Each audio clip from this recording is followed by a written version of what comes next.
السلام عليكم ورحمة الله وبركاته.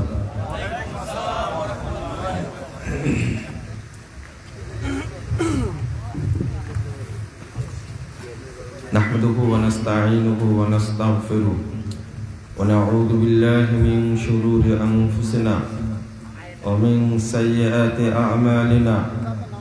من يهده الله فلا مضل له ومن يضلل فلا هادي له. وأشهد أن لا إله إلا الله وحده لا شريك له وأشهد أن محمدا عبده ورسوله. أما بعد فإن خير الحديث كتاب الله وخير الهدي هدي محمد صلى الله عليه وسلم وشر الأمور محدثاتها وكل محدثة بدعة وكل بدعة ضلالة وكل ضلالة في النار. أعوذ بالله من الشيطان الرجيم. إنني أنا الله لا إله إلا أنا فاعبدني وأقم الصلاة لذكري.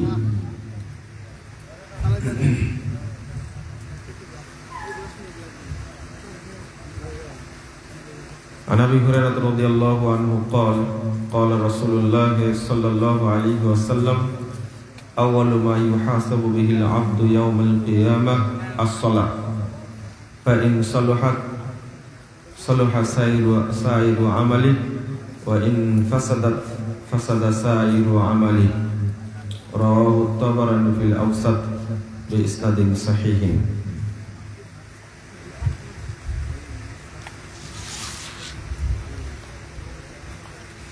ব্রাহ্মণবাড়িয়ার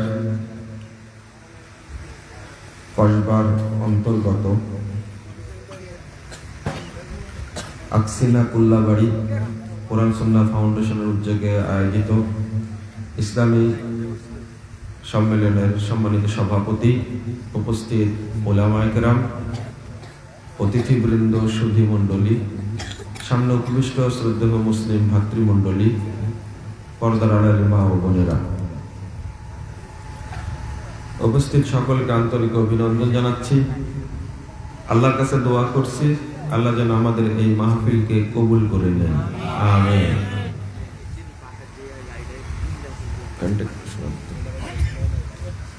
যারা এই মাহফিলের আয়োজন করেছেন, সময়, শ্রম, অর্থ, মেধা ব্যয় করেছেন এবং যারা বিভিন্ন এলাকা থেকে এসে মাহফিলে শামিল হয়েছেন, আল্লাহ রাব্বুল আলামিন আপনাদের আমাদেরকে জান্নাতুল ফেরদাউসের সদস্য হিসাবে কবুল করে নিন, আমিন। বন্ধুরা, আমার যে বিষয়টি উল্লেখ করা হয়েছে সেই বিষয়ের আলোকেই সংক্ষিপ্ত আলোচনা করে আমি আমার বক্তব্য শেষ করব ইনশাআল্লাহ। ওমা তাওফীকি ইল্লা বিল্লাহ আলাইহি তাওয়াক্কালতু ওয়া ইলাইহি উনীব। আপনারা আমার আলোচনায় মনোযোগ দিবেন। বাদাম খাওয়া সব বন্ধ করেন।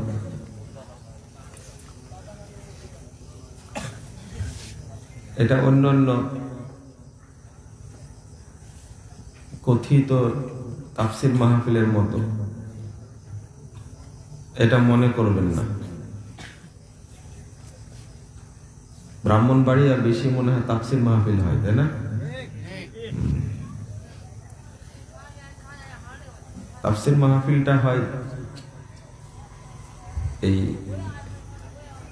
অশিক্ষিত মানুষকে আর জেনারে শিক্ষিত মানুষকে ধোঁকা দেওয়ার জন্য। যদি বিষয়ভিত্তিক আলোচনা হতো, মানুষ কিছু জানতে পারতেন, সেটা করা হয় না। তো এখন শুরু হয়েছে, বেশ কিছুদিন থেকেই ব্রাহ্মণবাড়িয়ার কসবায় আমরা যাতায়াত করি। আলহামদুলিল্লাহ, মনে হয় প্রথম যে প্রোগ্রামটা এখানে করেছিলাম কত সালে মনে হয় অন্তত 18তে, তাই না? তখন লোক সংখ্যা আরো কম ছিল। আজকে তো 2-4 জন বাড়ছে, আলহামদুলিল্লাহ। আগামী দিনে আরো বাড়বে ইনশাআল্লাহ। ইনশাআল্লাহ বীজ বপন করার পরে একটু বেড়ে উঠতে সময় লাগে, তবে আলহামদুলিল্লাহ আমরা নিরাশ না। এদেশের মানুষ একদিন সংশোধন হবেই ইনশাআল্লাহ।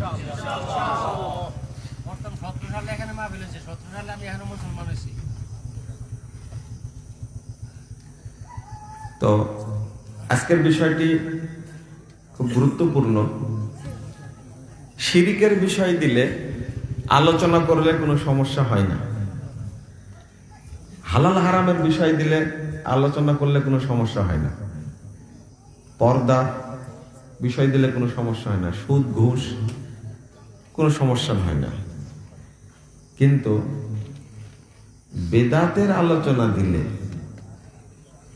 আর সালাতের আলোচনা দিলে মুসল্লিরা মেনে নিতে পারে। এই ব্রাহ্মণবাড়িয়াতে রেকর্ড আছে, আমার আলোচনা করার মাঝখানে আলোচনা তো করতেই দিলেন না। আপনাদের মনে আছে কোন জায়গা? আমার মনে আছে, সভাপতিও ছিলেন ওই রকম মার্কা। উনি যে আমাকে একটু সাপোর্ট দিবেন তা না, সাপোর্ট দিলেন দর্শককে। আপনাদের মনে আছে তাহলে, তাই না? কি ওই এলাকায় কিছু চেঞ্জ হয়নি? হয়েছে না? আরো হবে চেঞ্জ ইনশাআল্লাহ। তো এমন একটা আলোচনা দিয়েছেন, এই আলোচনা যারা শুনবে, এই ফেসবুকে না ইউটিউবে বিভিন্ন নেটে যারা শুনবে, তারা অন্তত 95% মানুষ আমাকে গালিগালাজ করবে। যে আলোচনা এটা, আমার একটা আলোচনা আছে, জাল আমুল বনাম সহি আমুল। এই আলোচনাটা করেছিলাম সৌদি আরবে গিয়ে, তারপরে বাংলাদেশে এসে করেছি জাল আমুল বনাম সহি আমুল। প্রচলিত সালাত যখন বলতে যাব, রাসূল সাল্লাল্লাহু আলাইহি সাল্লামের সালাতের সাথে যখন মিল পাবে না, আপনারা যখন পাবেন না, তখন আমাকে যে ভাষায় পারেন সেই ভাষায় গালিগালাজ করবেন যে এতদিন করলাম কি। কোনটাই যদি হাদিসে না থাকে, তাহলে ওলামা কি শিক্ষা দিলেন? 50, 60, 70, 80 বছর যাবত কি আমল করলাম? এই প্রশ্নটাই আপনার মধ্যে বেশি কাজ করবে। কিন্তু দুঃখের বিষয় হলো, কেউ তলিয়ে দেখবে না যে আমি যে কথাগুলো বলছি সেটা দলিল ভিত্তিক না ভুয়া, না উদ্ভট, না বানোয়াট, না নিজের তৈরি করা। এটা কেউ তলিয়ে দেখবে না। আলহামদুলিল্লাহ অল্প সংখ্যক মানুষ হলেও যারাই যাচাই করতে গেছে তারাই সঠিক বুঝটা পেয়েছে। আলহামদুলিল্লাহ। আগে খেপে না গিয়ে আগে যাচাই করবেন। আরো বহু আলেম ওলামা আছে, তো তাদের কাছে জিজ্ঞেস করুন। তবে কয়েকটা কথায় প্রতারিত হবেন না। 1 নম্বর কথা, জিজ্ঞেস করলেই বলবে। হাদিসে না থাকলে কি এমনি মানুষ করছে? এটা কি দলিল হলো? এই ধরনের কথা যেই বলবে তাকে আপনি মোটামুটি 100% ধরে নিতে পারেন একটা মানে বেদাতি হুজুর একটা। এর কাছে দলিল নাই বললে এরকম হামকি ধামকি দিচ্ছে। আর একটা কথা বলবে, দলিল খোঁজার কি দরকার? আমল করলেই তো হয়। এটা কি খারাপ কাজ? বুঝেছেন কথা? দলিল না দিয়ে এই কথাগুলো বলবে, এটা কি খারাপ কাজ? জিজ্ঞেস করার কি দরকার? আর একটা কথা বলবে, বাপদাদা করে গেছে এখনো করব, তারা যদি জাহান্নামে যায় আমরাও জাহান্নামে যাব। হ্যাঁ, সরাসরি বলে, এই খোকা কথা বলা যাবে না। তো আগে আপনাদের অন্তরটা একটু শক্ত করে নি, নরম করে নিব, একটু নরম করে নি আগে, তারপরে বলা শুরু করি প্রচলিত সালাত আর রাসূল সাল্লাল্লাহু আলাইহি সাল্লামের সালাত। এখনো বাদাম খাচ্ছেন, কিন্তু নিষেধ করেছে। একান্ত খাওয়ার প্রয়োজন হলে আপনাদেরই বদনাম হচ্ছে, কিন্তু কতটা ক্যামেরা দেখছেন, এগুলো সব যাচ্ছে। যে ব্রাহ্মণবাড়ির মানুষ এরকমই, আলোচনা না শুনে শুধু বাদাম খাই। দুর্নাম কাদের হলো না? একটু আলোচনা শুনেন, ইনশাআল্লাহ সালাত যার বিশুদ্ধ হবে আল্লাহর রহমতে সে যাবতীয় অন্যায় ছেড়ে দিবে ইনশাআল্লাহ।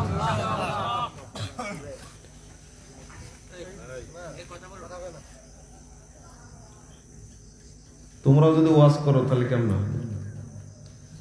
তো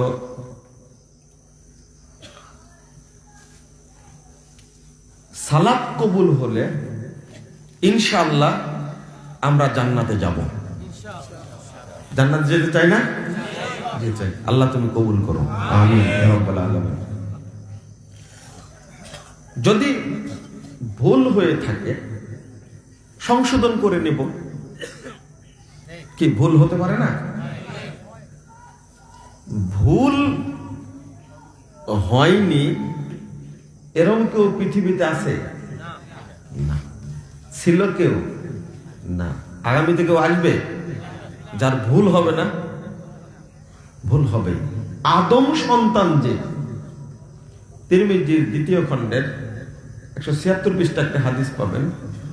রাসূল সাল্লাল্লাহু আলাইহি সাল্লাম বলেছেন, কুল্লু ইবনে আদম খাত্তা ওয়া খায়রুল খাত্তাইন আত-তাওয়াবুন।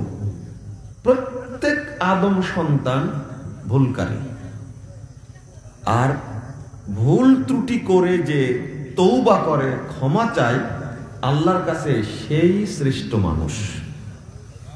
বলেন আলহামদুলিল্লাহ। আগে আপনাদের বুঝিয়ে দিলাম, এই হাদিসটি সনদ সহিহ। রাসূল সাল্লাল্লাহু আলাইহি সাল্লাম বলছেন প্রত্যেক আদম সন্তান ভুল করবে।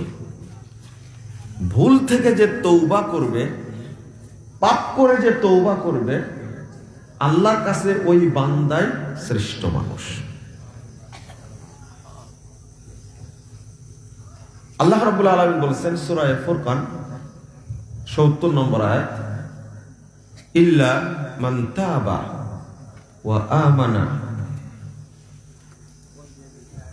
ওয়া আমিলা আমালান সলিহা ফাউলাইকা ইউবাদদিলুল্লাহু সাইয়্যাতিহিম হাসানাত।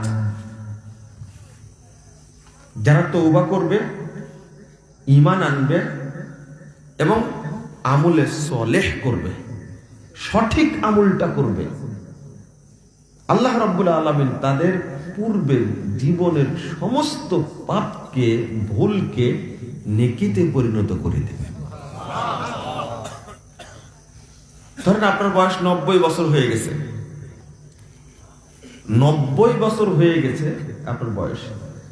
এই 90 বছর বয়সে আজকে একটা কথা শুনলেন যে এইটা সহিহ হাদিস দ্বারা প্রমাণিত, আমলটা করা উচিত। আর যেটা করতেন সেটা ভুল, দলিল দ্বারা প্রমাণিত না। সঠিকটা গ্রহণ করেন, ভুলটা কি বর্জন করেন। যেমন আপনি জানতেন, এলাকার বহু মানুষ জানে যে জুমার দিন আসর সালাতের পরে যদি কেউ 80 বার দরুদ পড়ে, কয়বার? 80 বার যদি দরুদ পড়ে আসর সালাতের পরে, তার 80 বছরের পাপ ক্ষমা হয়ে যায়। না, এখানে সুবহানাল্লাহ বলতে পারবো না, এটা জাল হাদিস। এটা জাল হাদিস, এটা সুবহানাল্লাহ বলতে হবে না এখানে। আজকে জানলেন, যেমন আমার এক দাদি, আমি গেছি, এই তো আমি বলেছি কথা বলবেন না, আমার আলোচনা ধৈর্য সহ শুনবেন, প্রত্যেকটা কথা আসবে, প্রত্যেকটা কথা আপনার খারাপ লাগবে। আমি তো বলেছি না, গালিগালাজ শুরু হয়ে গেছে ইতিমধ্যে। এই যে বললাম তো, এটা যারা আমল করে তাদের খুব লাগছে, কিন্তু যে এতদিন আমলটা করে আসছে আর আজকে বলছে জাল, সহজে মেনে নেবে? এটা মেনে নেওয়ার কথা না। এটা ফাজাইলে দরুদের মধ্যে পেয়েছে তো খুব তৃপ্তি সহ আমল করছে, কিন্তু তলায় দেখেননি এটা কি জাল।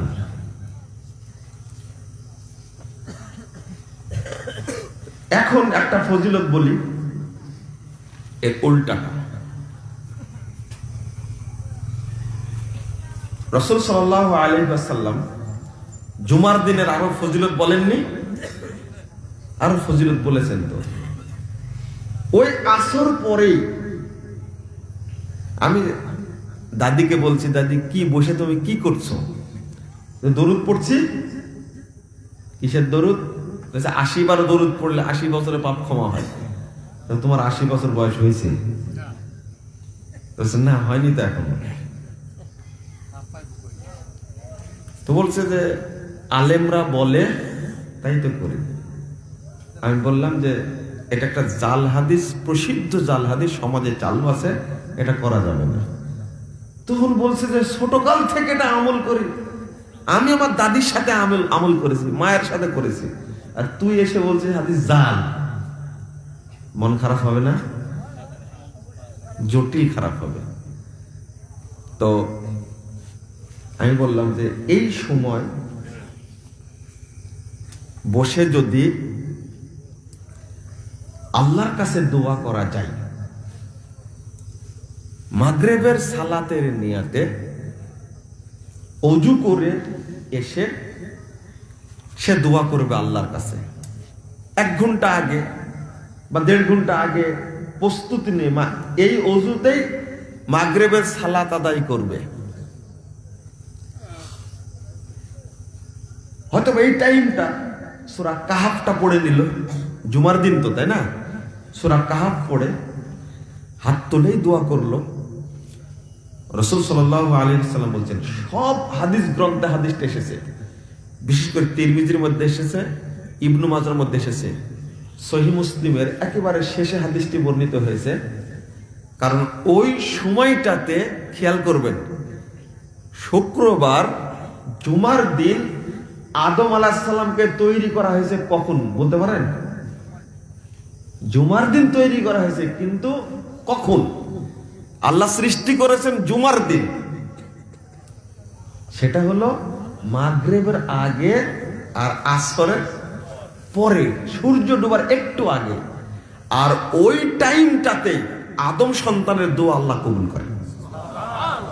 এখন আপনি দোয়া করেন, যত পারেন দোয়া করেন। আজকে কি বার ছিল? এই আমলটা কে কে করেছেন?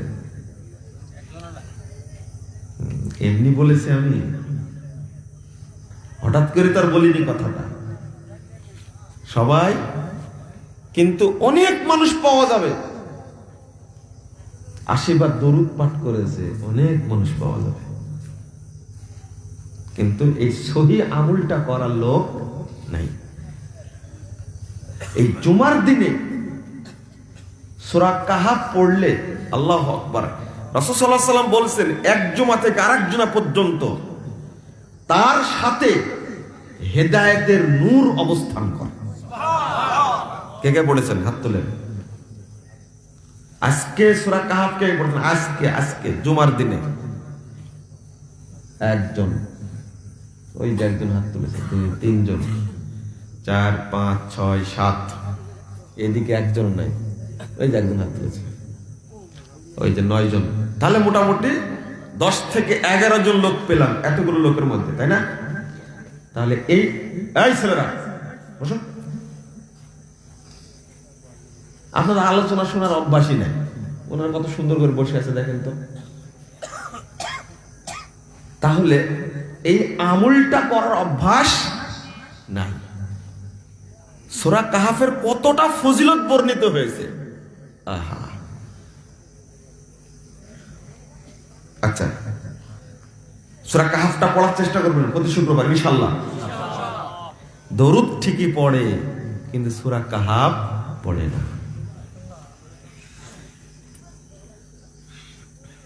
ওই যে 80 বার দরুদ পড়ে, লা ইলাহা ইল্লাল্লাহু আহাদান সামাদান লাম ইয়ালিদ ওয়া লাম ইউলাদ ওয়া লাম ইয়াকুল লাহু কুফুয়ান আহাদ। এই দোয়া পড়লে কত নেকি হয়? 30 বাড়াই দিছে, 10 লাখ বাড়াই দিছে। কত? 20 লাখ। তো জানার কথা তো, এটা লেখা আছে ফাজাইলে জিকিরের মধ্যে আছে, এটা 104 পৃষ্ঠা উর্দু বই। এই হাদিস জাল, কি জাল। অন্তত জুমার দিনে এইটা পড়বেই, 20 লক্ষ নেকি পাওয়ার জন্য পড়বেই। অথচ সহিহ হাদিস যেগুলো আছে ওই দোয়াগুলো আমল করলে, 1429 নম্বর হাদিস আবু দাউদের মধ্যে এসেছে, রাসূল সাল্লাল্লাহু আলাইহি ওয়াসাল্লাম বলছেন, যে ব্যক্তি বলবে রাদিতু বিল্লাহি রাব্বা ওয়া বিল ইসলামি দীনা ওয়া বি মুহাম্মাদিন নাবিয়্যা, এই দোয়াটুকু যে ব্যক্তি পড়বে, ওয়াজাবাত লাহুল জান্নাহ, তার জন্য জান্নাত ওয়াজিব হয়ে যাবে। এবার বলেন তো, জাল আমল করা উচিত না সহিহ আমল করা উচিত? আজকে বলে গেলাম বয়স 90 বছর, 90 বছর যাবত আমলটা করে আসছে, কিন্তু হাদিসটা কি জানে। তখন এই 90 বছর বয়স্ক ব্যক্তির উচিত কি?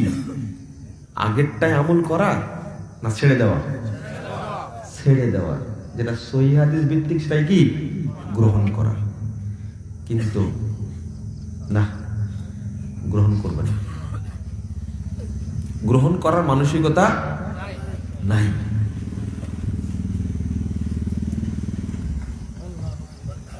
যদি এই মানসিকতা থাকে, তাহলে আজকের দিন পর্যন্ত ইতিপূর্বে আপনি যত ভুল আমল করেছেন সমস্ত আমলগুলো নেকিতে পরিণত হবে, তাই না?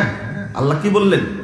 ফাউলাইকা ইউবাদদিলুল্লাহু সাইয়্যাতিহিম হাসানাত, আল্লাহ তাদের জীবনের সমস্ত পাপকে নেকিতে পরিণত করে দেবেন। কিন্তু গোলামি যদি থেকেই থাকে, 90 বছর আমল করছি আজকে বললে হবে?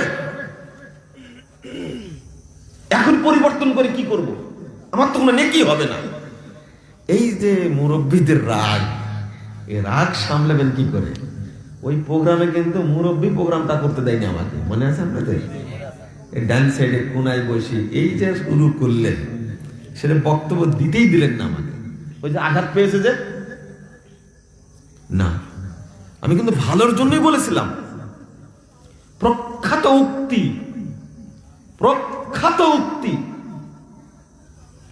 মান আমিলা বিখাবরিন সাহহা আন্নাহু কিযব ফাহুয়া মিন খাদামিশ শাইতান, যে ব্যক্তি জাল হাদিসের উপরে আমল করে সে শয়তানের ইবাদত করে। না, ঠিক বলা লাগবে না তো, ঠিক বলেই তো আমি বলছি। এটা কি রাজনীতির মাঠ নাকি? আমি কি বলেছি আপনাদের ঠিক? এটা বলেছি? জোশে বলে দিচ্ছেন, তাই না? অভ্যাস তো, এখনই যাবে না। ইমাম যায়েদ ইবনে আসলাম তিনি বলছেন, তাসকিরাতুল মাওজুআত প্রসিদ্ধ গ্রন্থ, মোহাম্মদ তাহির পাট্টানি তার লেখা, ভূমিকার 7 পৃষ্ঠায় কথাটা উল্লেখ করা আছে। জয়ীফ ও জাল হাদিস অর্জনের মূলনীতি একটা বই আছে, ছোট্ট বই। লেখায় ছাত্রদের জন্য, লেখায় আলেমদের জন্য। তাহলে জাল হাদিসের উপরে আমল করবেন?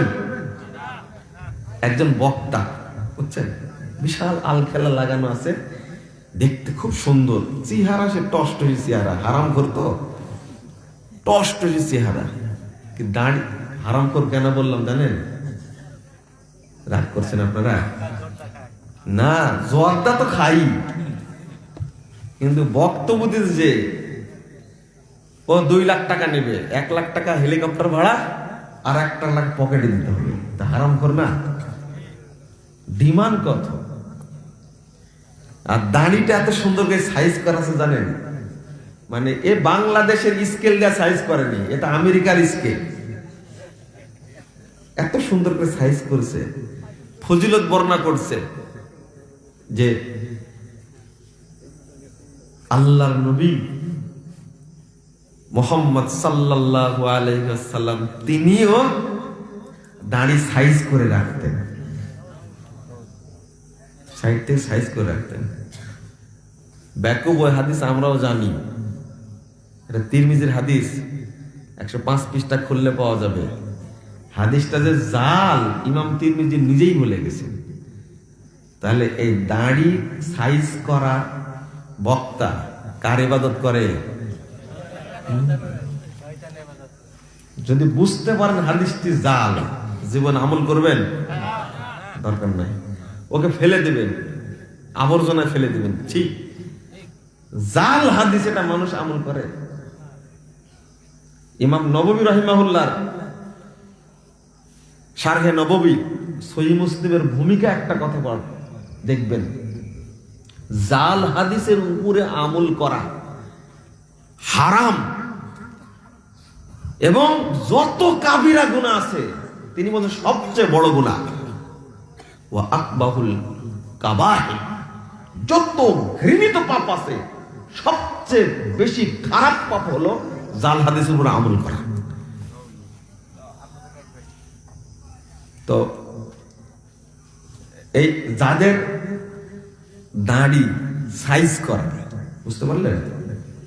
এটা ওয়াদা করুন আজকে, টিভিতে হোক, ইউটিউবে হোক, ফেসবুকে হোক, টুইটারে হোক, আর আরো যত মাধ্যম আছে, বা জালসায় হোক, খুতবায় হোক, দাড়িদার ছাটা কোন মুখলেস মুমিন বান্দা তার বক্তব্য শুনবেন না। একজন ইনশাল্লাহ বলেছে, বাকিরা কেউ বলেন শুনবেন? যে দাড়ি কেটে ছোট করতে পারে, ছাঁটতে পারে, সাইজ করতে পারে, সে রাসূলের সুন্নাহকেও কেটে সাইজ করতে।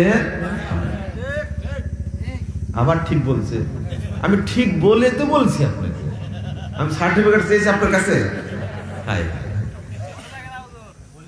আচ্ছা, এই যার মানহাজ ভালো, আপনি জানেন আলহামদুলিল্লাহ, আমি তো এই শ্রেণীর লোকের বক্তব্য শুনিনি।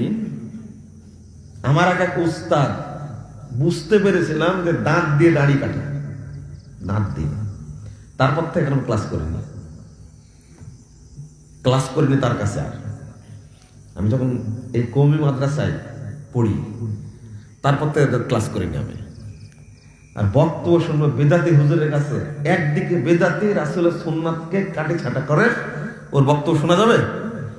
দলিল কি দিয়ে নিছে? জাল হাদিস দিয়ে দলিল নিছে। তাহলে এই হাদিসের আলোকে যে দাড়ি কাটে, কার ইবাদত করে? শয়তানের ইবাদত করে। আর বলার দরকার নাই।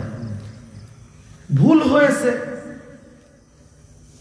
আমাদেরও তো আগে ভুল হতো, আমরা আজও ছাত্র, অনেক সময় আমরা এখনো ভুল করি। তো যদি শুদ্ধ যেটা জানতে পারি, আমার শুদ্ধ করে নিলে কি সমস্যা? শুদ্ধ করে নেওয়াই তো আদম সন্তানের পরিচয়। আর ভুলের উপরে জিদ করে, গোলামি করে, অহংকার করে টিকে থাকা হলো শয়তানের পরিচয়। আমার মধ্যে কি জন্য শয়তানের স্বভাব আসবে? আমি কি শয়তানের জাত? আমি তো আদম সন্তানের জাত, আমি তো আদম সন্তান, আমার মধ্যে তো ওই স্বভাব আসবে না। চলুন, সালাত অত্যন্ত গুরুত্বপূর্ণ একটা ইবাদত। আপনাকে এটা আদায় করতে হবে রাসূল মুহাম্মদ সাল্লাল্লাহু আলাইহি ওয়াসাল্লামের তরিকাতেই। পৃথিবীর অন্য কোন নবীর তরিকাতেও আদায় করলে হবে না। নবীর কথা বললাম, পৃথিবীর অন্য কোন নবীর তরিকায় এই সালাত আদায় করলে হবে না। কারণ রাসূল সাল্লাল্লাহু আলাইহি ওয়াসাল্লাম শর্ত করেছেন।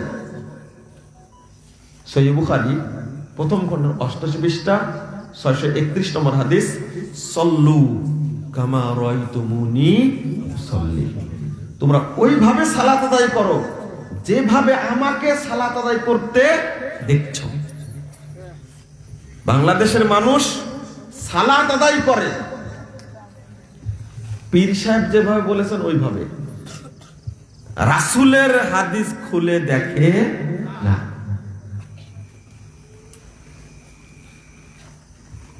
রাসূলের সালাত প্রথম কারা দেখেছেন? সাহাবায়ে কেরাম। সাহাবায়ে কেরামের সালাত কারা দেখেছেন? তাবেঈদের সালাত কারা দেখেছেন? তাবেঈদের সালাত কারা দেখেছেন? মুস্তাহিদ ইমামগণ দেখেছেন, মুহাদ্দিসগণ দেখেছেন, তাই না? যার কোনো সনদই নাই, হাদিস না পড়ে আপনি কোথায় থেকে সালাত শিখলেন? কোথায় থেকে সালাত শিখলেন? কে বিধানটা দিল? সালাতের মধ্যে এমন কিছু বিধান আছে জাল দলিল নাই, জাল দলিল নাই। সালাতের মধ্যে এমন কিছু নিয়ম বাংলাদেশে চালু আছে যার পক্ষে জাল দলিল নাই। জাল দলিল থাকলে না বলতাম যে হাদিসটা জাল, চলবে না। জালও তো নাই, বলবেন কি করে এটা? এই জন্য জাল হাদিসের কবলে রাসূল সাল্লাল্লাহু আলাইহি ওয়াসাল্লাম সালাত, এই বইটা মানুষের সামনে উপস্থাপন করার পরে টেকনাফ থেকে তেতুলিয়া পর্যন্ত যত বেদাতে হুজুর আছে সবাই 13 সাল থেকে যে গালিগালাজ করে সবার বগলে বইটা এইভাবে মঞ্চে উঠে বইটা নিয়ে পড়ে, বইটা নিয়ে আর বক্তব্য দেয় গোটা দেশে। তবে আলহামদুলিল্লাহ আমাকে প্রচার করা লাগেনি, প্রচার ওরাই করছে, যে দেখি তো কি লেখা আছে। সবাই যখন বলে একবারে ছোট হুজুর, মেজ হুজুর, সেজ হুজুর, বড় হুজুর থেকে শুরু করে ইন্টারন্যাশনাল হুজুর, ন্যাশনাল হুজুর, সবাই এই বইটার সমালোচনা করেছে। তখন মানুষের কাছে এমনি আগ্রহ তৈরি হয়েছে, দেখি কি লেখছে মধ্যে। আবরার, আল্লাহ তাকে সঠিক বুঝ দান করুন। আমার বইটা নিয়ে নাকি 15-20টা পর্ব করেছে, সিরিজ বানাইছে। ফাজাইলে আমলের সিরিজ বের করলে ওকে ধন্যবাদ দিতাম। ফাজাইলে আমলের সিরিজ বের করলে এই 15-20টা পর্ব যেগুলো করেছে সবগুলোই তার অজ্ঞতা, সবগুলোই তার মিথ্যাচার, সবগুলো তার বানোয়াট। এজন্য বলে আল্লাহ তাকে বুঝার তৌফিক দান করে, বুঝলে ঠিক হয়ে যায়। আর টুপি মাথায় দিয়ে এত মিথ্যা কথা বলা যায়?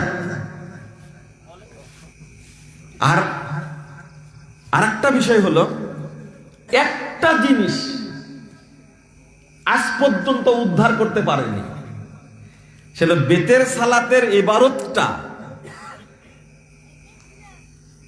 আহলে হাদিসদের পিছনে লাগতে হলে অনেক দূর ঘেঁটে আসতে হবে।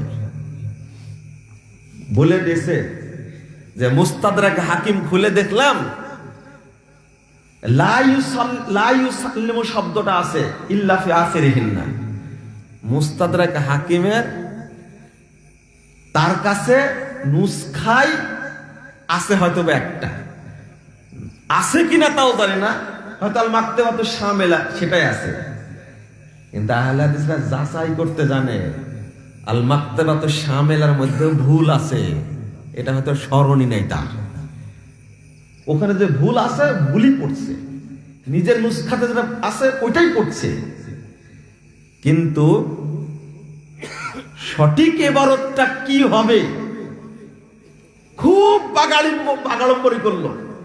আমি কিন্তু একটা কথাও বলিনি, শুধু একটা পর্বের কথা বলতে গিয়ে বলছি যে মূর্খতা কোন শ্রেণীতে গেছে, বইটা ভুল ধরতে গিয়ে মূর্খতাটা ফুটে উঠেছে। ভুল না ধরলে এই মূর্খতাটা বোঝা যেত না। আমি বলেছি ভুল ধরতে গিয়ে প্রমাণ হয়েছে কতটা মূর্খ। আমি বলেছিলাম এক বক্তব্যে যে একটু পড়াশোনা বেশি করতে হবে, হালকা হালকা পড়াশোনা করে ভুল ধরতে আসাটা একটা বোকামি। আমি বলেছিলাম, আমার এই উপদেশটা শুনেন না, শুনে কোপ মারছে। যেমন ওই বই দেখে, কার কার বই দেখে বলছে, এই যে এখানে লেখা আছে চটি বই, এখানে লেখা আছে লা ইউসাল্লিমু ইল্লা ফি আখিরিহিন, চটি বই, এটা নুসখা বের করে দেখালেই তো হয়। শুধু তাই না, শব্দটা হবে লা ইয়াকুদু ইল্লা ফি আখিরিহিন, 3 রাকাত বেতের পড়তেন, মাঝখানে বসতেন না। ওই শব্দটা চেঞ্জ করে করা হয়েছে লা ইউসাল্লিমু। আমি কিন্তু একটা বক্তব্য দিয়ে দিচ্ছি, শুধু একদিন বসেছি, 2 দিন বসা লাগেনি, একদিন বসে পৃথিবীর দর্শককে জানাই দিছে যে শুধু একটা পর্বে তার গবেষণার কত নিচু পর্যায়ে। এটা যে ভুল, এই ভুলটা প্রখ্যাত হানাফি বিদ্বান আল্লামা বদরুদ্দিন আইনি রাহিমাহুল্লাহ, তিনি উমদাতুল কারি সহিহ বুখারীর মধ্যে তিনি উল্লেখ করেছেন মুস্তাদরাক হাকিম থেকেই, সেখানে লা ইয়াকুদু শব্দটা আছে। তিনি বসতেন না আর সালাম ফিরাতেন না, শব্দটা কত পার্থক্য চিন্তা করেছেন। বসতেন না বললে প্রমাণ হলো কি? প্রমাণ হলো এক টানা কয় রাকাত পড়েছেন, 3 রাকাত। সালাম ফিরাতেন না, এইটা যদি হতো তাহলে বসেছেন কিন্তু সালাম ফিরান, এটা হলো, তাই না? আসল শব্দ লা ইয়াকুদু করে দিয়েছে কি লা ইউসাল্লিমু। আমার কাছে নুসখা আছে 16টা লিখিত নুসখা থেকে, মুস্তাদরাক হাকিম যেটা সংকলিত, সেখান থেকে আমি উপস্থাপন করেছি। আজও তো জবাব দিতে পারেনি। 15-20টা যতটা পর্ব করেছে সবই মিথ্যা কথা বলেছে। তা আমার এরকম হালকা গবেষণা পিছনে লাগার আমার সময় নেই। একটা ভুল ধরেছে আমাদের এক ছেলে ছাত্র, ও নিজেই ভুল ধরেছে। ব্রাদার রাহুল, চিনেন তো আপনারা? রাহুলকে চিনেন না? রাহুল আরবি পড়া জানে, সাধারণ একটা মানুষ, জেনারেল শিক্ষিত একটা মানুষ, ভুল ধরে এমন করে সাইজ করেছে আমার বলাই লাগে না। হাসান বিন ফজল রাবিটা না হুসাইন বিন ফজল, এইটা নিয়ে তর্ক করতে গেছে। অথচ আমি আজ থেকে 16 বছর আগেই জানি যে মুস্তাদরাক হাকিম এটা ভুল। দুইটাই দেখা দিছে। এত বসা লাগে, যারা একটু দৃষ্টি আছে তারা অত বুঝতে পেরেছে, আলহামদুলিল্লাহ। আমি শুধু বলি যে ভুল ধরতে হলে আর একটু পড়াশোনা করেন, আগে বুঝেন, না বুঝে ভুল ধরতে আসবেন না। এই চটি বইয়ে যা লেখা আছে এটা কি দলিল? এই যে বাশার বিন হায়াত এখন আমাকে জিজ্ঞেস করলো একটা কথা, খুব ভালো কথা বলছে যে মেশকাতের অরিজিনাল নুসখা কোথায় পাওয়া যাবে। তা আমি 2টার কথা বললাম, অরিজিনাল নুসখা তো অনুসন্ধানী হতে হবে। অনুসন্ধানী হলে সঠিক জিনিসটা ফুটে উঠবে। অনুসন্ধানী না তো চটি বই দলিল। আমি মাকতাবাতুশ শামিলা বললাম, নেটে একটা লাইব্রেরি, সব হাদিসের গ্রন্থ, বিভিন্ন হাদিস, প্রায় 60,000 কিতাব আছে তার মধ্যে, লাইব্রেরির মধ্যে 60,000। ওর মধ্যে ভুল আছে। মুস্তাদরাক হাকিম যেটা প্রচলিত বাংলাদেশে ওইটাও ভুল আছে, যেটা উপমহাদেশ ছাপা ওইটাও ভুল, মিশর থেকে ছাপা ওইটাও ভুল। তাহলে আমার কাছে নুসকা একটা নাই, আমি সবগুলো বুঝেই তারপর উপস্থাপন করেছি। আর একটা হাদিসকে জাল বলে দিয়েছে, পৃথিবীর কোন মুহাদ্দিস জাল বলেনি, ওর কাছে কিতাবই না। আমার কাছে রেকর্ডিং আছে, ওর একটা রেকর্ডিং আছে।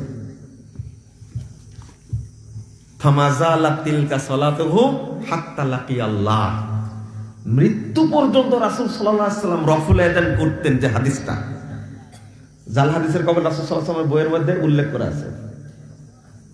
এও লিখেছে তার উস্তাদ একজন, কি বইটার নাম যেন, দলিল সহ নামাজের মাসাইল, জনাব আব্দুল মতিন সাহেবের, তিনিও ভুল লিখছেন। লিখছে যে জাল হাদিস খুঁজতে গিয়ে মুজাফফর বিন মুহসিন নিজেই জাল হাদিসের মধ্যে আটকা পড়েছে, জালের মধ্যে আটকা পড়েছে। একটা সহিহ হাদিসকে জাল বানালো কিভাবে, কে জাল বানাইছে, কে জাল বলেছে এটাকে? আমি দেখেছি যেটা, তার রেকর্ডিং শুনে যেটা বুঝতে পেরেছি, তার কাছে কেতাবটাই নাই, তার কাছে কি নাই, কেতাবটাই নাই। আমি যেহেতু রেফারেন্স দিয়েছি, আমি কেতাব সহ প্রোগ্রামে দেখাইছি, এই যে আমার কাছে কেতাবও আছে। আর এই হাদিসকে কোন মুহাক্কিক হানাফি বিদ্বানও ত্রুটি বর্ণনা করেনি। আল্লামা জাইলাই একজন মুহাক্কিক, হেদায়ের মুহাক্কিক, তিনি হাদিস থেকে দলিল নিয়েছেন, তিনি তাহকিক করতে হাদিসটাকে বর্জন করতে পারেননি। ইবনু হাজার আসকালী রাহিমাহুল্লাহ দলিল নিয়েছেন এই হাদিস দিয়ে। তারপর আব্দুল হাই লাখনবী রাহিমাহুল্লাহ এই হাদিসের দলিল নিয়েছেন, প্রখ্যাত হানাফি বিদ্বান। জাল বলেছে একজন লোক, সেটাও বলেছে বক্তব্যের মধ্যে, জাফর খানেশ্বরী। এই লাউস সুনান বই লিখতে গিয়ে তার একটা অভ্যাস, যত সহিহ হাদিসগুলোকে জাল বানাইছে আর জাল হাদিসগুলোকে সহিহ বানাইছে। তো এই দিকে বলতে গিয়ে আপনারা এটা মনে করে দিলেন, তাই চট করে বললাম, কিন্তু কথাটা বেশি হয়ে গেল এখানে।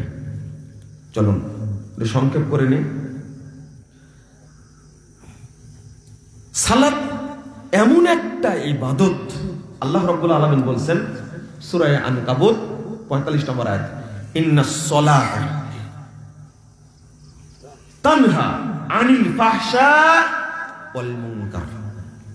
নিশ্চয় সালাত বাধা দেয় যাবতীয় ফাহেশা কাজ, অন্যায় কর্ম থেকে সালাত বাধা দেয়। আপনারা বলুন, বাংলাদেশের মানুষ সালাত আদায় করে, 50 বছর সালাত আদায় করছে, 50 বছর সুদও খাচ্ছে, একে সালাত পড়ে না? পড়ে। সালাত যদি আল্লাহর কাছে গ্র্যান্ড হয়, কবুল হয়, গ্রহণযোগ্য হয়, তাহলে কি 50 বছর ধরে সুদ খেতে পারবে? খাই কেন? ওকে বুঝতে হবে, সালাত আদায়ের পরেও যদি কোনো ব্যক্তি 50 বছর ধরে সুদ খায়, তাহলে ওকে 100% বুঝতে হবে আমার সালাত কবুল হয় না। সালাত আদায় করে,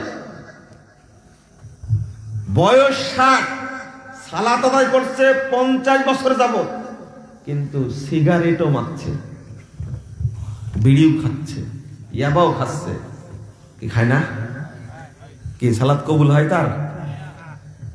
সুদের পাপ, ছোট পাপ হলো মায়ের সাথে জেনা করা, এইটাই যখন ছাড়তে পারেনি, তো নামাজে কোনো লাভ হয়েছে? কারণটা কি বলেন তো দেখি? সালাত হয় না, তার কারণটা কি? আমি কয়েকটা কারণ বলি, মৌলিক 4টা কারণ বলি, ছোট ছোট করে বলি, অত ব্যাখ্যা দিতে যাবো না। 1 নম্বর, সালাত পড়ে কিন্তু ঈমান হলো শিরিক মিশ্রিত, অর্থাৎ ভিতরে ঈমান নেই। শিরিক মিশ্রিত হলে ঈমান থাকে না? ঈমান থাকে না, তো শুধু সালাতই পড়ছে। আর বাংলাদেশের অধিকাংশ মুসল্লি হলো মুনাফিক। মুনাফিক বলবো না, মুশরিক বলবো। কেন বলছি? আল্লাহর ভাষায় শুনেন, সূরা ইউসুফ 106 নম্বর আয়াত, ওমা ইউমিনু আকসারুহুম বিল্লাহ ইল্লা ওয়াহুম মুশরিকুন। অধিকাংশ মানুষ আল্লাহর প্রতি ঈমান আনা সত্ত্বেও কি মুশরিক। এটা কার ভাষা? আল্লাহর ভাষা। আমার ভাষা এটা। কেন অধিকাংশ মানুষ মুশরিক? সালাত পড়া সহ সত্ত্বেও তাকে মুনাফিক বললাম কেন? ও মসজিদেও সিজদা করে, মাজারেও সিজদা করে, মসজিদে দান করে, মাজারেও দান করে। কি এটা? মুনাফিক না? যদি মুসলিম হতো তাহলে তার মাথা নত হবে কেবল এক জায়গায়, কার কাছে? আল্লাহর কাছে।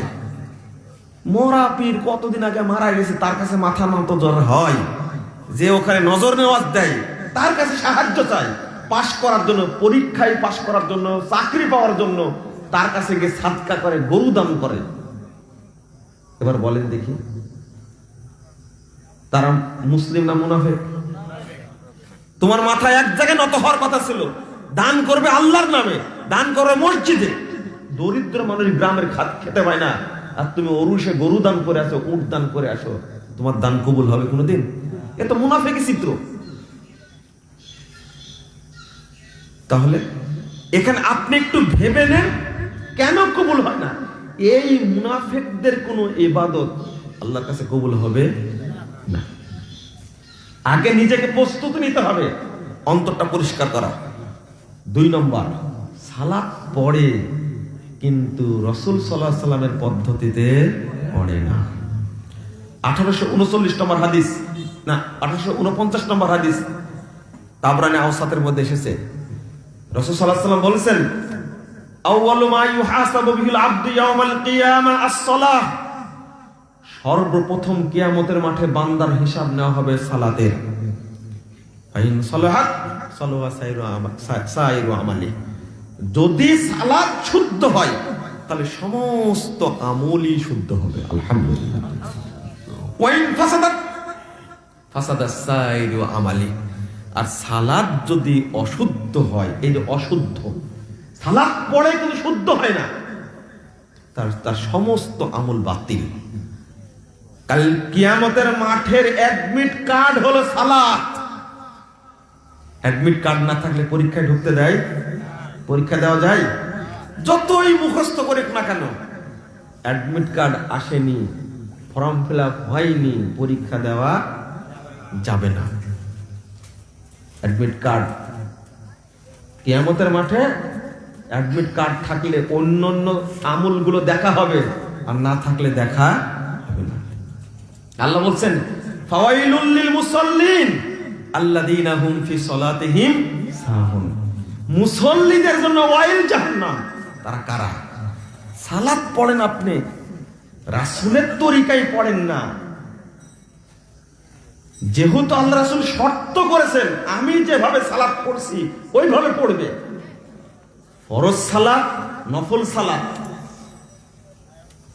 ঈদের সালাত, জানাজার সালাত, তাহাজ্জুদের সালাত, তারাবির সালাত, ইস্তিসকার সালাত, সব সালাত পড়তে হবে একজনের পদ্ধতিতে, তার নাম মুহাম্মদ সাল্লাল্লাহু আলাইহি ওয়াসাল্লাম। অন্য কারো পদ্ধতিতে পড়লে চলবে না। এবং সালাতের মধ্যে ঢুকলেই তো বিরক্ত হয়ে যাবেন। ওযুর মধ্যে যদি ঢুকি, ওযুর মধ্যে প্রথমেই গলত। গলত কি? ওযুতে ওযু করার সময় একটা দোয়া মারে, বিসমিল্লাহির রহমানির রহিম, আল ইসলামু হাক্কুন ওয়াল কুফরু বাতিলুন আল ঈমান নূরুন। তারপরে কি? দেখেন আপনাদের মুখস্থ আছে, মাশাআল্লাহ। আগে তো পড়ছেন তাই তো মুখস্থ আছে, তাই না? অথচ কি, হ্যাঁ, একজন আলেম বলুক না যে এই দোয়াটার দলিল আছে, একবার সম্পূর্ণ বানোয়াট উদ্ভট তৈরি করে, কাঁচা তৈরি করা, একবার এর কোনো জাল দলিলও নাই। অথচ ওযু করার সময় দোয়া পড়তে হবে কি? বিসমিল্লাহ। বিসমিল্লাহ কি পড়তে হবে? বিসমিল্লাহ। তিরমিজি খুলুন 25 নম্বর হাদিস। তাহলে আমরা শিখলাম কি? কোথায় পেলাম? ওযুর আগে যদি যাই আর এক বিপদ। যাবো ওযুর আগে? ওই যে গোটা দেশের বাথরুম গুলো নষ্ট করে রাখছে টিস্যু ঝুড়ি দিয়ে, এত নোংরা করে রাখছে, টিস্যু আর ঢিল। এর দলিল কোথায়? আছে আছে আছে, আর যেগুলো আছে সেগুলো বলবো তো আছে, দলিল কোথায়? হায় হায়, হাদিস বাদ দিয়ে 42 নম্বর সিরিয়ালে আলোচনা করেছেন শেখ নাসিরউদ্দিন আলবানী রাহিমাহুল্লাহ। ইরওয়াউল গালিবের মধ্যে দেখবেন, জাল সালাতের মধ্যে সবগুলো তুলে ধরেছি, এই জন্য সব দোষ এখনো তো ঢোকেনি সালাতের মধ্যে। ফীহি রিজালুন ইউহিব্বুনা ইয়াতাহারু আল্লাহু ইউহিব্বুল মুত্তাহিরিন। এই আয়াত নাজিল হয়েছে কি জন্য? যে এই এলাকায় কিছু লোক আছে, তারা পবিত্রতা হাসিলকে ভালোবাসে, আল্লাহ তাদেরকে ভালোবাসেন। অর্থাৎ যারা পেশাব করার পরে ঢেল নেওয়ার পরে আবার পানি নেয়, আল্লাহ তাদের উপরে খুশি হয়েছেন। এই যে প্রচারণা, একটা প্রসিদ্ধ জাল দলিল। আর আলবানী রাহিমাহুল্লাহ বলছেন লা আসলালাহ, এর কোনো ভিত্তি নাই। আমার কথা না, এর কোনো ভিত্তি নেই। যেটা হাদিসে ভিত্তি আছে ওইটা আমল করলে কি সমস্যা? হাদিস দিয়ে বলবে বা 555 নম্বর হাদিসটা খুলেন, ইবনে মাজার মধ্যে, আবু দাউদ 17 নম্বর হাদিসটা খুলেন। রাসূল সাল্লাল্লাহু আলাইহি সাল্লাম কুবাবাসীকে বললেন, আল্লাহ রাব্বুল আলামিন তোমাদের প্রশংসা করেছেন। কি জন্য প্রশংসা করেছেন? তাহলে আল্লাহ রাসূল গায়েব জানতেন না, প্রমাণ হলো, বুঝেননি কথা? আল্লাহ রাসূল গায়েব জানতেন? আলহামদুলিল্লাহ। যদি কেউ বলে রাসূল গায়েব জানেন, এটা কি শিরকে আকবার? গায়েব জানে একমাত্র কে? আল্লাহ। এই শিরকেই বাংলাদেশের লোক শেষ। বাংলাদেশের সব বেদাতি বক্তা প্রথম টার্গেট হলো মানুষকে শিখাতে হবে আল্লাহর নবী গায়েব জানতেন। নাউজুবিল্লাহ। গায়েব জানার অধিকার কার? আল্লাহ। যদি মানুষের সাথে শরীক করে, এটা শিরকে আকবার। আর মুসলিম থাকবে না সে, এত বড় কড়া জিনিস এটা। আল্লাহ জিজ্ঞেস করলেন, কি ব্যাপার, আল্লাহ তোমাদের প্রশংসা করলো কেন? সাহাবাকেরা উত্তর দিলেন, কত চমৎকার উত্তর দিলেন। নাগতাসিলু মিনাল জানাবা ওয়া নাতাওয়াজ্জিবিল মা ওয়া নাস্তানজিবিল মা। আল্লাহু আকবার। সাহাবীরা উত্তর দিচ্ছেন যে আমরা অপবিত্র হলে গোসল করি, পানি দিয়ে ওযু করি, আর ইস্তেনজা করার সময় আমরা পানি ব্যবহার করি। আল্লাহ রাসূল বলছেন, ফাহুয়া যাকা, ও এই জন্যই আল্লাহ তোমাদের প্রশংসা করেছেন। ফালাইকুমুহু, তোমরা এইভাবে পবিত্রতা হাসিল করবে। এই হাদিসটা কানে ঢোকে না? এই হাদিসে দলিল পাওয়া যায়, এই আয়াত নাজিল হওয়ার কারণ পাওয়া যায়। ফজিলত আছে পানির মধ্যে, এই ফজিলতটা টেনে নিয়ে গেছে কার মধ্যে? টিস্যুর মধ্যে। ফজিলত কার মধ্যে আছে? পানির মধ্যে। আর নিয়ে গেছে কার মধ্যে? টিস্যুর মধ্যে। হায় হায়। আবার ফতোয়া দিয়েছে 40 কদম হাঁটতে হবে। জটিল ব্যাপার, একটু কাশাকাশি করতে হবে, ব্যায়াম করা লাগবে। একবারে মসজিদের সামনে বাথরুম থেকে বের একটা ভদ্রলোক আমার দেখে যে এত রাগ হলো, ঢাকা এই খিলগাঁও মসজিদে এত রাগ হলো, ও কুলুক ধরেই উঠতেছে বসতেছে। আমি গিয়ে বললাম যে এতগুলো লোকের মধ্যে লজ্জা লাগে না? তখন বলছে এটা তার পবিত্র হবে কি করে, লেফট লাইক করছে, বুঝতে পারলেন? ওকে জিজ্ঞেস করবেন, 222 নম্বর হাদিস সহিহ বুখারীর মধ্যে এসেছে, পুরুষদের পেশাবের চেয়ে মহিলাদের পেশাবের পাওয়ার বেশি। কি পাওয়ার বেশি না? এটা তো জানেন। কন্যা শিশু পেশাব করে দিলে দুগ্ধ, শিশু পেশাব করে দিলে ধোঁয়া লাগে, কিন্তু ছেলে শিশু পেশাব করে দিলে পানি ছিটিয়ে দিলেই চলে। তাহলে কার পেশাবের পাওয়ার বেশি? এদেরকে আবার বলবেন না যে 40 কদম হাঁটা লাগবে না, নাউজুবিল্লাহ, আস্তাগফিরুল্লাহ। তবে যারা তালিমি বৈঠক করে মহিলারা মেয়েদেরকে শেষ করে দিয়েছে, তারা বলছে, কতজন প্রশ্ন করে আমাদেরকে তো বলেছে যে আমাদেরও নাকি 7 বার কুনুত করা লাগবে। নাউজুবিল্লাহ, আস্তাগফিরুল্লাহ, আস্তাগফিরুল্লাহ। এগুলো কোত্থেকে শিখেছে? 7 বার ঢেলা না নিলে, 7টা টিস্যু না নিলে পবিত্র হবে না মহিলারা। ছি ছি, এইগুলো আলোচনা করতে খারাপ লাগে, কিন্তু না করলে তো মহিলারা বুঝবে না। আজকে সাভার মসজিদে খুতবা দিয়েছে, এক মহিলা প্রশ্ন করেছে, অনেকগুলো প্রশ্ন লিখে আমার হাতে জমা দিয়েছে, বলেছে না যে এই প্রশ্নগুলো এক একটা আলোচনায় সবগুলো আলোচনা করবেন, আবার আর একটা আলোচনা করবেন, যেন সব প্রশ্নগুলো এক বক্তব্যের মধ্যে আমরা পেয়ে যাই। একটা দারুণ দায়িত্ব দিয়ে দিয়েছে, কিন্তু দায়িত্ব পালন করা অত সহজ। এরপরে ওযু করার সময় বসতে হবে কেবলামুখী হয়ে। কেবলা কোন দিকে? এদিকে, হ্যাঁ, কেবলামুখী হয়ে বসতে হবে। কে শিখাইছে এটা? আবার উঁচু জায়গায় বসতে হবে, দাঁড়া থেকে উযু করা যাবে না, খালি গায়ে উযু করা যাবে না। সব বানোয়াট কথা, সব বানোয়াট। আর ওযুর পানি যেন ছিটিয়ে না পড়ে।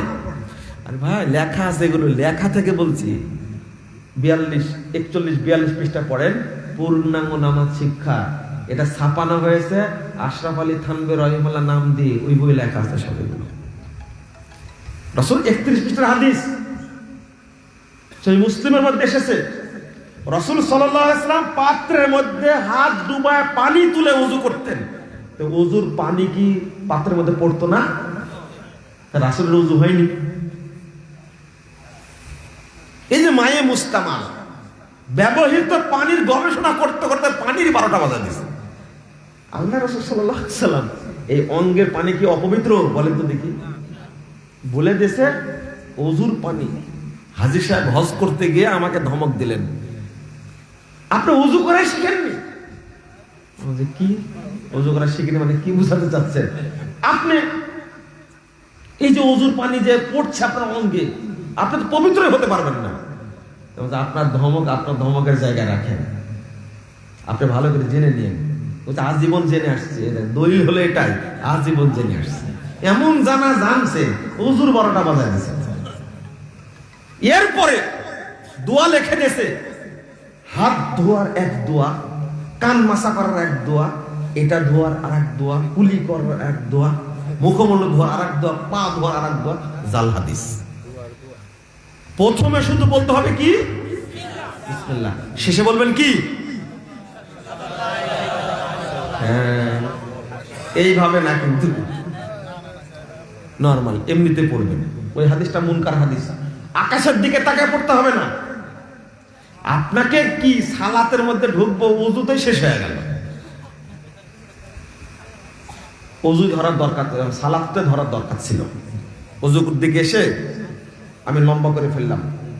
তো এরপরে ওযুর পরে দোয়া পড়বে, আশহাদু আল্লা ইলাহা ইল্লাল্লাহ ওয়াহদাহু লা শারীকা লাহু ওয়া আশহাদু আন্না মুহাম্মাদান আবদুহু ওয়া রাসূলুহু আল্লাহুম্মা জাআলনি মিনাত তাওয়াবিন ওয়া জাআলনি মিনাল মুতাতাহহিরিন। শেষ। যেটা লেখা দরকার ছিল 14,069 নম্বর হাদিস, নাসাই কুবরার মধ্যে এসেছে। ওযু শেষ করে এই দোয়াটা আল্লাহর রাসূল পড়তেন, সাথে সাথে আরেকটা দোয়া পড়তেন, সুবহানাকাল্লাহুম্মা ওয়া বিহামদিকা আশহাদু আল্লা ইলাহা ইল্লা আনতা আস্তাগফিরুকা ওয়া আতুবু ইলাইকা। এই দোয়াটাও পড়বেন। সালাত শেষ করলেন, সব দোয়া পড়া শেষ, যখন উঠে যাবেন তখন আবার পড়বেন সুবহানাকাল্লাহুম্মা ওয়া বিহামদিকা আশহাদু আল্লা ইলাহা ইল্লা আনতা আস্তাগফিরুকা ওয়া আতুবু ইলাইকা। কোরআন তেলাওয়াতের পরে এটা পড়বেন। এইটা যদি যোগ করা হতো তাহলে খুব খুশি হতাম, কিন্তু যেটা দলিলে নাই জাল, ওইগুলো যোগ করেছে। ঢাকা বিমানবন্দরে আমি বসে আছি, একজন লোক এসে সালাম দিচ্ছে, সালাম দিয়ে বলছে দেখা হলো, বসেন। না, আপনার কাছে বসতেই ভয় লাগছে। কেন? কখন যে বলে এটা জাল। আমি বললাম যে খুব ক্ষেপে আছেন মনে হচ্ছে। তো সেই যে এখনই বললেন আপনি, আমি মুসাফা করতে আপনি বললেন যে নাহমাদুল্লাহ নাস্তাগফিরু দোয়া নাই। কখন যে কি বলেন এজন্য বসতে ভয় লাগছে। খুব রাগ, তাই না? একটু গালি দেন, আপনি বসেন। কিন্তু আমি আনন্দে দূর থেকে দেখছিলাম আপনাকে, মুসাফা করতে আসলাম, 2 হাত দিয়ে মুসাফা করতে বলে দিলেন পট করে 1 হাতে মুসাফা করেন। এ দেখেন, আপনার অন্য কোনো কাজ নাই? আমাকে বলছে অন্য কোনো কাজ নাই। আমি বললাম যে যেটা সুন্নাহ ওইটা করবেন না। তখন দলিল বের করছে কি জানেন, এত আলেম করছে আর আপনার কাছে সব জাল। আলেমকে জিজ্ঞেস করেন না যে মুসাফা করার সময় দোয়া পড়তে হয়, নাহমাদুল্লাহ ওয়া নাস্তাগফিরুহু ইয়াগফিরুল্লাহু লানা, তুমি এই দোয়াটা পড়তে হাদিসের কিতাবে আছে কিনা একটু জিজ্ঞেস করেন তো। এটা তো বলছে না থাকলে এমনি পড়ে। এটা তো মূর্খতা একটা, আপনার এটা তো মূর্খতা। বলছে না আপনার কাছে থাকলাম, গেলাম, আপনি যান। এমন ভাবে তার কাছে মানে চোখ দুটো দেখাবে আমার। এয়ারপোর্টের ঘটনা, বুঝছেন? হয়তো আমার বক্তব্য শুনলে আরো খেপে যাবে, রেগে যাবে। মানে আপনি যে আমলটা করতে যাবেন সেটারই সমস্যা। এরপরে মাথা মাসা করছেন খুব তাড়াতাড়ি, এরকম মারি দিচ্ছেন। এবার মাথা মাসা হলো। ওযুর ফরজ কয়টা? কোথায় পেয়েছেন আপনার? 4টা। আজও জানেন 4টা। ওযুর ফরজ হয় 6টা বলতে হবে না 7টা বলতে হবে। 4টা কে বলেছে? তো শিখাই দিছে তাই। High high high. আর মাথা মাসা করতে হবে কি, এইভাবে মেরে দিল, ঘাটটা কেটে দিলে। হাই হাই, মাসা করা শিখেনি, ঘাড় পর্যন্ত মাসা করছে, কিন্তু মাসা করার পদ্ধতি জানে না। এই যে মাসাটা করতে হবে এইভাবে, একবারে চুলের গোড়া পর্যন্ত নিয়ে যেতে হবে, আবার ফিরে আনতে হবে। এটা হলো সহিহ পদ্ধতি, বুখারী মুসলিম হাদিস এটা। কিন্তু মাথায় এইভাবে মারতেছে, আর মারতেছে কি এইভাবে মেরে দিচ্ছে, এইভাবে মেরে দিচ্ছে। ঘাড় কাটা, ঘাড় মাসা করার কোনো দলিল নাই, সহি কোনো দলিল নাই। এগুলো উল্লেখ করেছি।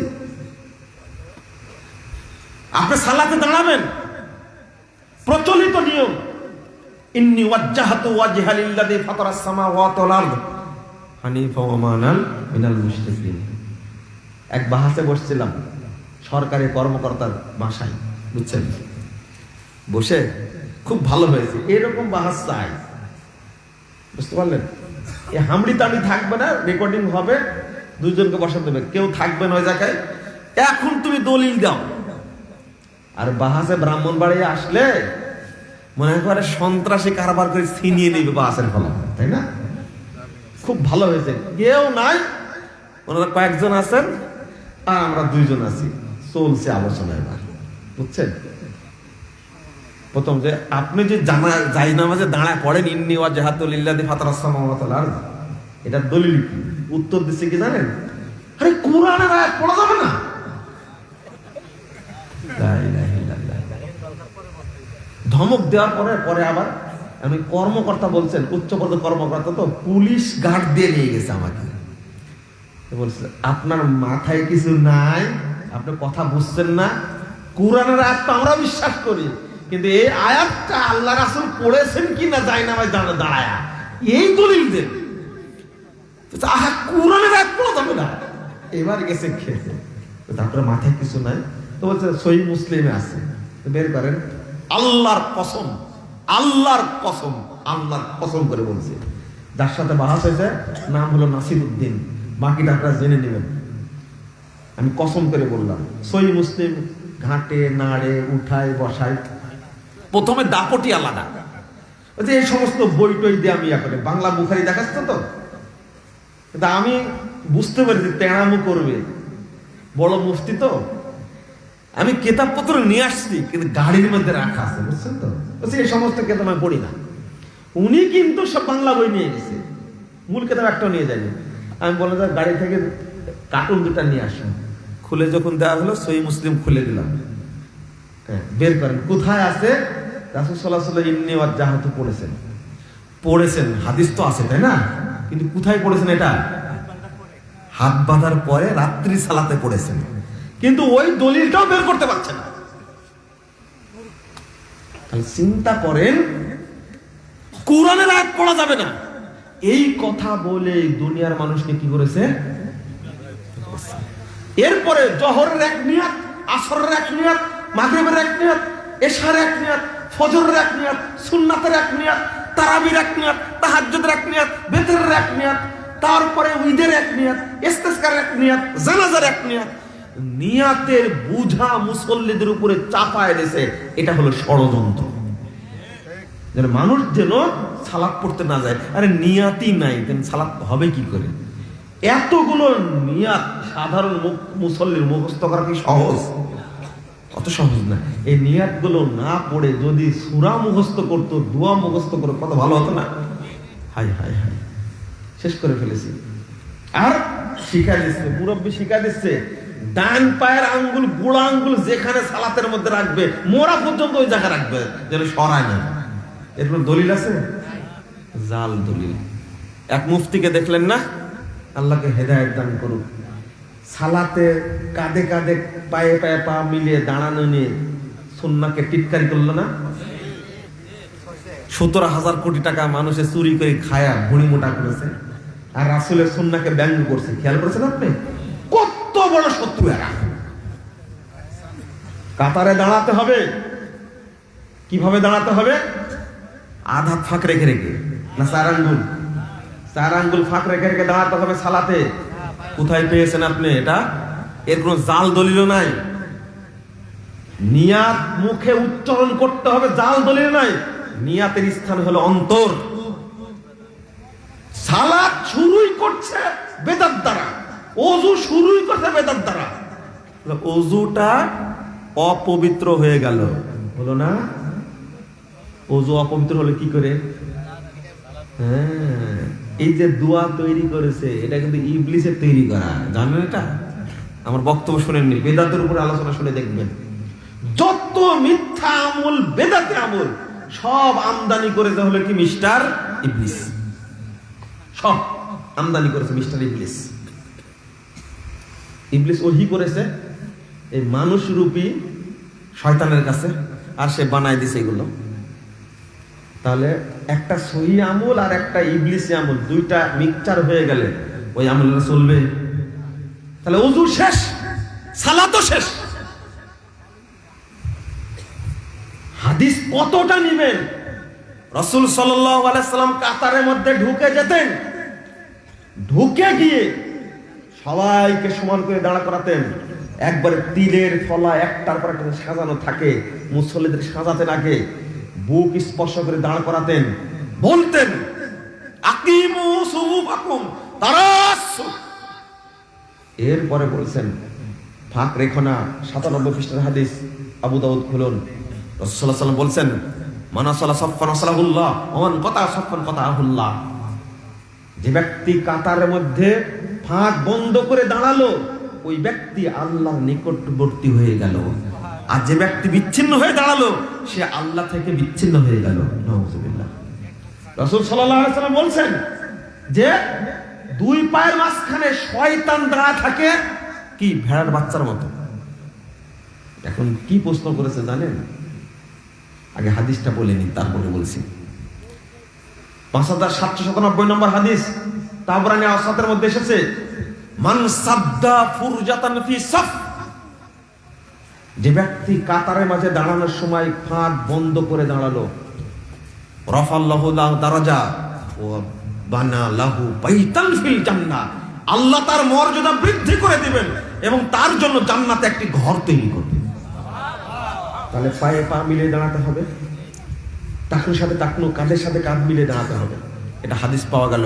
এই 4 আঙ্গুল ফাঁকা রেখে, আধাত ফাঁকা রেখে দাঁড়ায় রাখার কোনো দলিল নাই। এখন আপনাকে ঠকানোর জন্য প্রশ্ন কি জানেন? ওই যে আপনার দুই পায়ের মধ্যে ফাঁক থাকে, এখানে শয়তান দাঁড়ায় না? বুঝেননি মনে হয়। হ্যাঁ, এর কি উত্তর দিবেন বলেন তো দেখি? এই দলিলের উত্তর দিলে হবে? দুইজনের আপনার তো দাঁড়ালেন, আপনার পায়ের মাঝে তো ফাঁক আছে, হ্যাঁ, তেল শয়তান দাঁড়ায় না? উত্তর কি দিবেন বলেন? উত্তর তো দেওয়া লাগবে এখানে একটা। হাই হাই হাই, আপনি চিন্তা করেন, এখানে হাদিসটা মানবে না, এই জন্য ইবলিসে যুক্তি বের করেছে।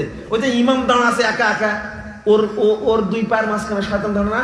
আপনি তো দুই পা ফাঁক করে দাঁড়াইছেন, শয়তান এখানে দাঁড়ায় না? হাদিস মানবে না, তার যুক্তি বের করেছে।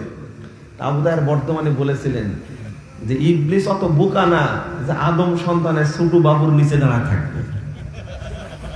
উত্তর হয়েছে না? লা ইলাহা ইল্লাল্লাহ। চিন্তা করতে পারছেন? ও সুন্নাত মানবে না, এজন্য সুন্নাতকে ব্যঙ্গ করছে। উত্তর তো এরকম হয়েছে, মাশাআল্লাহ, তাই না? এই সমস্ত উত্তর আমাদের মুখ থেকে বের হলে ব্রেনে আসবে না, ওনাদের মাথায় চট করে এসেছে, উত্তর দিয়ে দিয়েছে।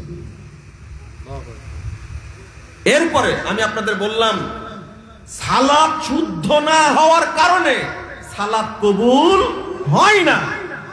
এই জন্য যত সন্ত্রাসী বাড়ছে তেমনি মুসল্লিও বাড়ছে, হারামখোরও বাড়ছে, মুসল্লিও বাড়ছে।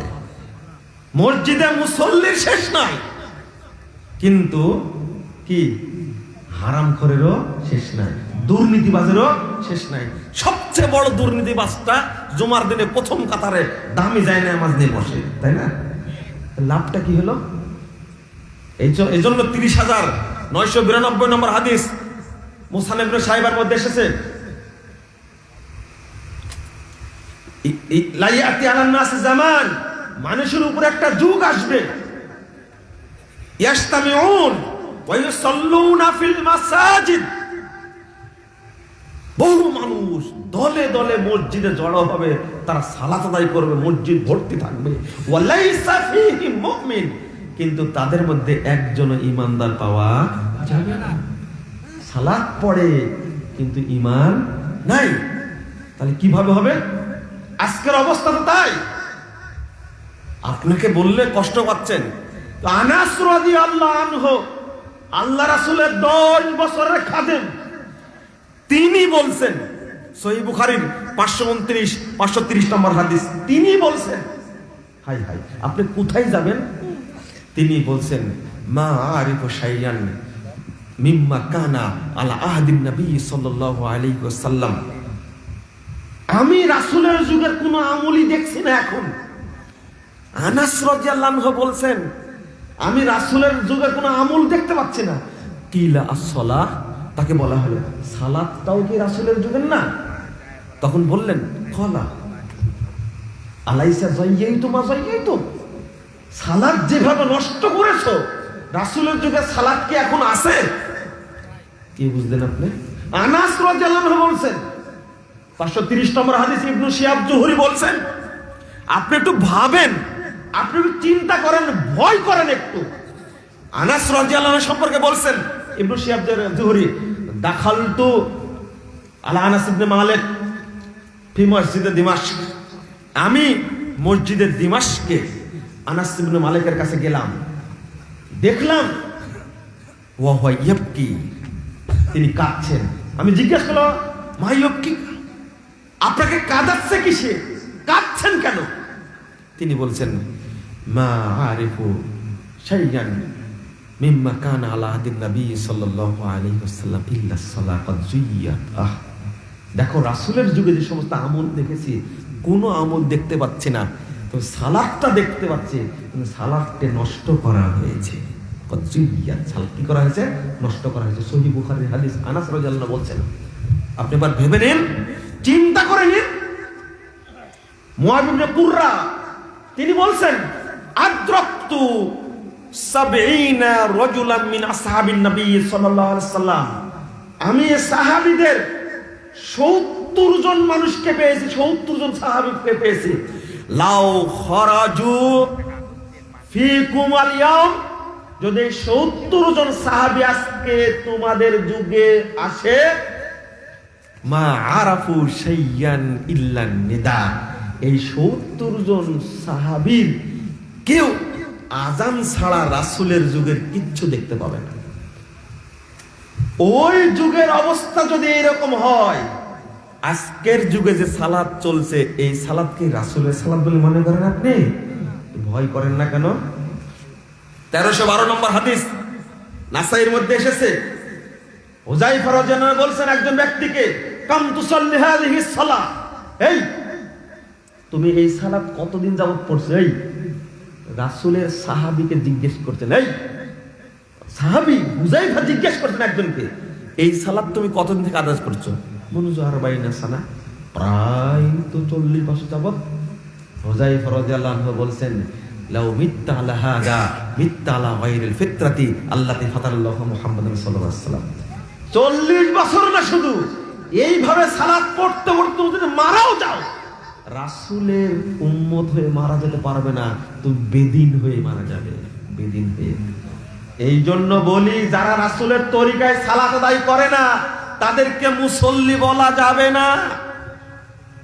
বুঝেননি কথা? যারা বাংলাদেশে মুসল্লি বলে পরিচিত, রাসূলের তরিকায় পড়ে না সালাত, তারা মুসল্লি না। মুসল্লি হতে হলে রাসূলের তরিকায় সালাত আদায় করতে হবে, তবেই মুসল্লি।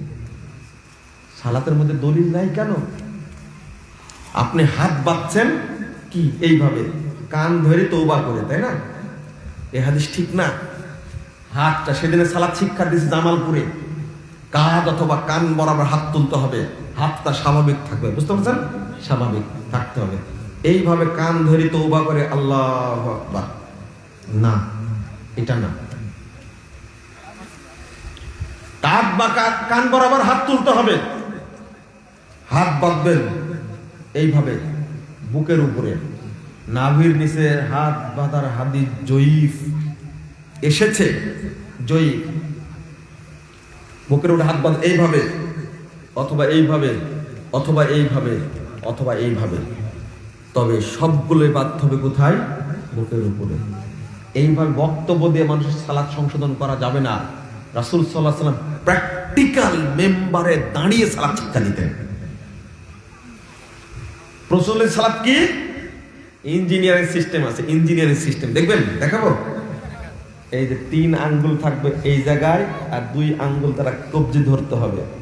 বাংলাদেশের সব সালাত শিক্ষা বই লেখা আছে, এর ইঞ্জিনিয়ারিং সিস্টেমের কোনো দলিল নাই।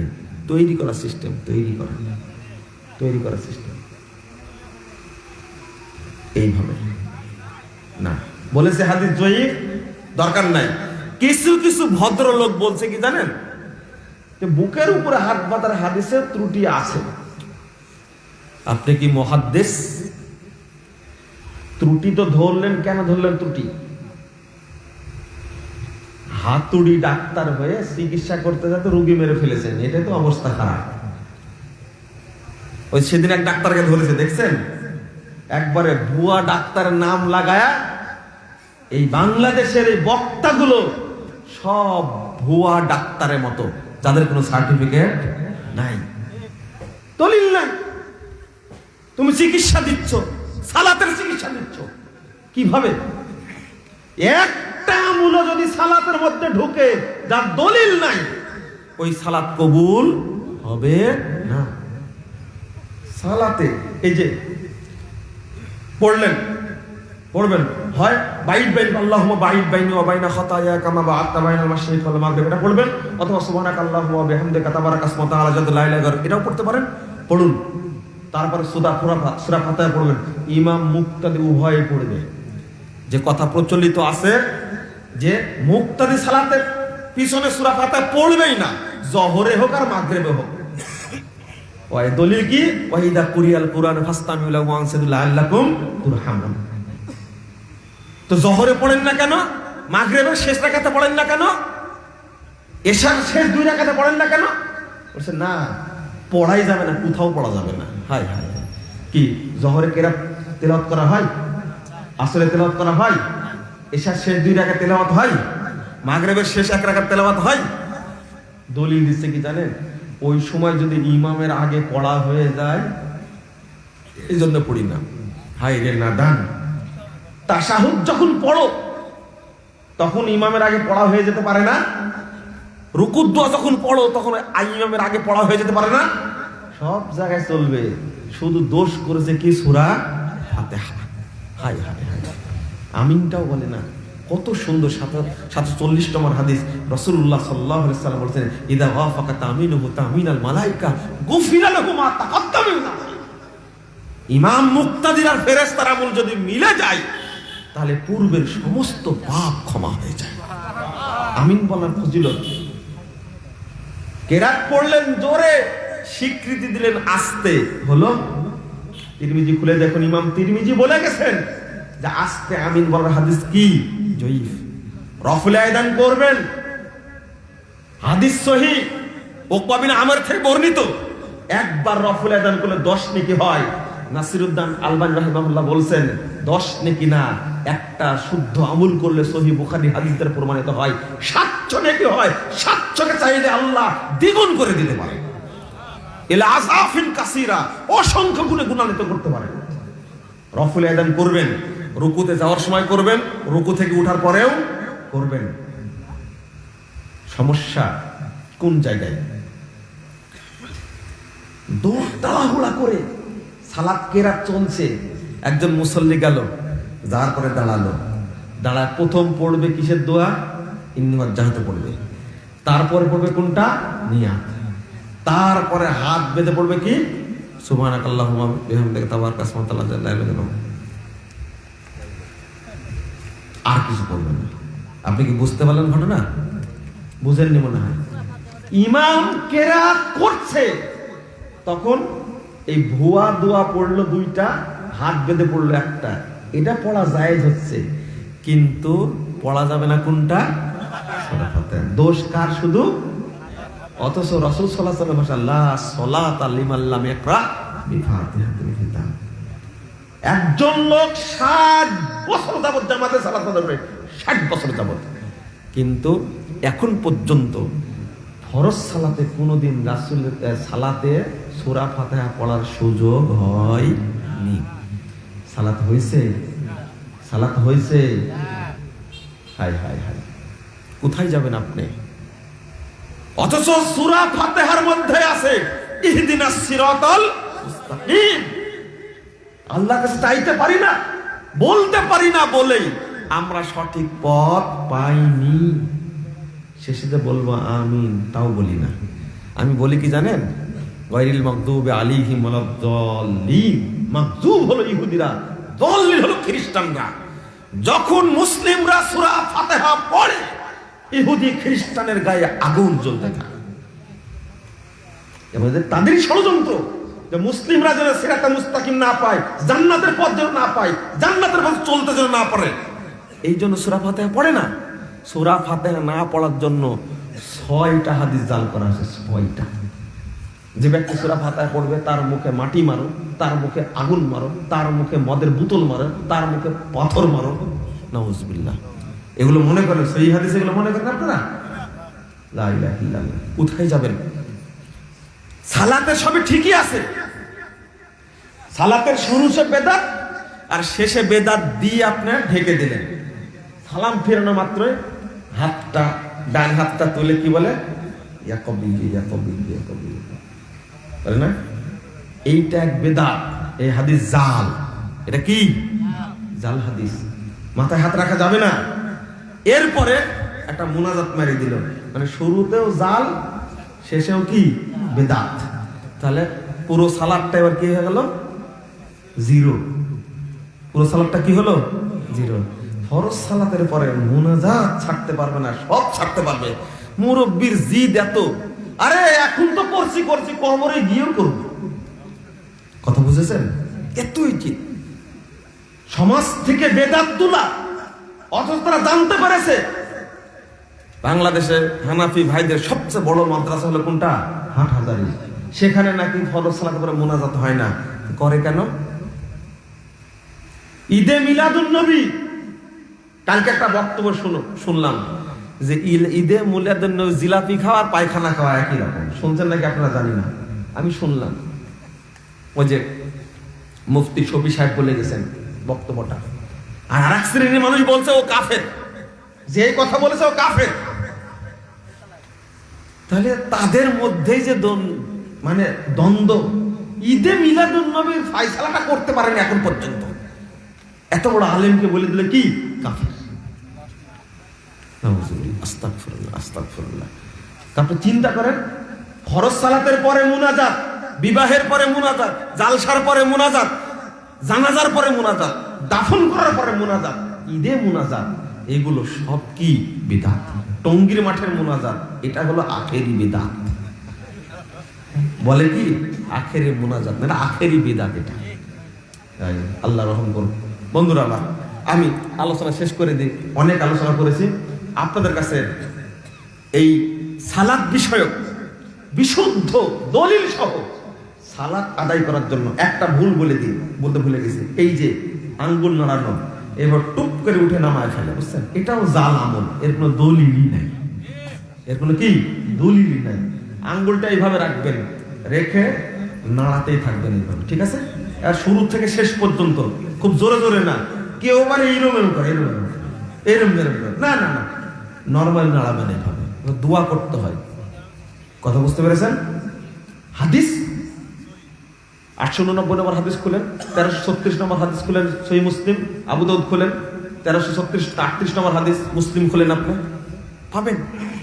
আর সবগুলো দলিল আলহামদুলিল্লাহ আপনাদের জন্য কঠিন না হয়। প্রশ্নোত্তর আরকানুল ইসলাম বইটা দিয়েছি, 1330টা প্রশ্নোত্তর আছে। শিরিক, বেদাত, তাওহীদ, আকীদা, সালাত, ওযু, হজ, যাকাত, কুরবানি, এইগুলো সংক্রান্ত প্রশ্নোত্তর আছে 1330টা একটা কিতাবের মধ্যে। কোনো ভুয়া আলেম যেন আপনাকে ধোঁকা দিতে না পারে, এই চিন্তায় আমরা করেছি। অনেক কথা বলে ফেলেছি, আপনাদের সময় নিয়েছেন অনেক। আপনাদের কাছে দাবি করব, আপনারা কুরআন সুন্নাহ ভিত্তিক আমল করার চেষ্টা করবেন, বিশেষ করে সালাতটা শুদ্ধ করবেন, আকীদা শুদ্ধ করবেন। আর একটা বই নিয়ে এসেছে আমলে চলে, নতুন বই বের হয়েছে, বইটা খুব চমৎকার, আপনারা পড়ার চেষ্টা করবেন। প্রস্তুত তো? দেন, আমাকে দেন।